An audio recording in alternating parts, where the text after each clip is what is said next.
In this video, we'll review scenario-based activities, why they're useful, how to create them, their key sections, and some helpful tips on editing. So why are scenario activities so useful? Our scenario-based activities support deeper learning by placing students in realistic, context-rich situations where they must analyze information, make decisions, and reflect on their reasoning. What are scenario activities? These 10 to 20-minute activities encourage learners to apply knowledge in a dynamic setting that mirrors real-world complexity, promoting the development of critical thinking skills. Each standalone scenario activity has 3 parts: a brief introduction, the scenario interaction, and the guided analysis interaction. We'll review each part in this video. How do you create a scenario-based activity?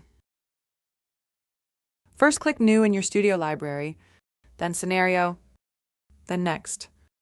Fill in your title, your audience, and your learning objective. Then click Create Scenario. A few minutes later, your scenario will be ready to view and edit.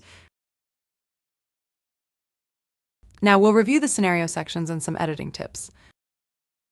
The short introduction video, located in the lecture, is designed to orient the learner, set expectations, and briefly explain how the scenario activity unfolds. You can edit the tone and wording to best fit your learning context. For edits to save, be sure to click outside of the text box. The scenario context, located in the scenario section, is rooted in the provided learning objective.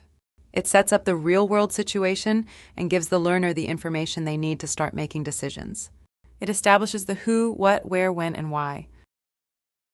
You can revise the scenario context to better reflect your content area or audience, add or remove specific details, adjust specificity, or add your own video for an enhanced learner experience. Tip: make sure the scenario includes enough specific variables for the learner to answer the first decision question without leading them towards a specific answer. Next, Decision Point 1 starts the scenario interaction. The learner's response affects what happens next in the story, setting them on a unique path through the scenario. Creators can edit the Decision Point 1 question. Be sure to keep it open-ended based on judgment, not recall. Creators can ensure the question directly connects to the learning objective and that it can be answered based on the information in the scenario context. Next, Decision Points 2 and 3 are not written as questions in the Studio Editor text boxes. You write them as tasks that describe the kind of reasoning you want the learner to demonstrate.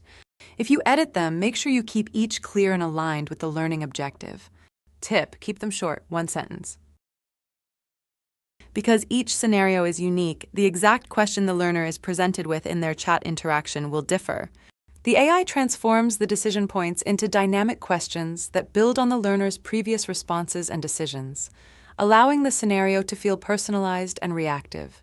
The learner will engage with all 3 decision points in the order they are listed. The final section is the reflection and analysis prompt. It helps learners transition from participating in the scenario to thinking more deeply about the decisions they made. The AI guides learners through each decision they made and prompts them to consider whether their reasoning aligns with the key takeaways. Thanks for learning more about Chiron's scenario-based activities.